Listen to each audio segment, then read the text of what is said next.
بہت سے کام ایسے ہوتے ہیں گناہ کے کہ اچھا خاصا نمازی آدمی ہے، روزے دار ہے، متشرع ہے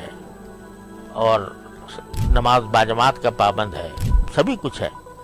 لیکن کسی ایک خفیہ گناہ میں اس طرح مبتلا ہے کہ اس سے رہائی نہیں ہو رہی،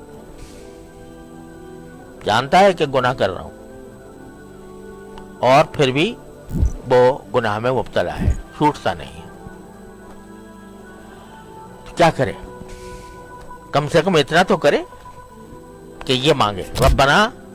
آتنا من لدنک رحمۃ وہیئ لنا من امرنا رشدا، یا اللہ مجھ سے چھڑوا دیجیے، یا اللہ میں ہمارے حضرت فرمایا کرتے ہیں اللہ میاں سے اس طرح باتیں کیا کرو کہ یا اللہ یا تو چھڑوا دیجیے ورنہ میری پکڑ نہ کیجیے گا۔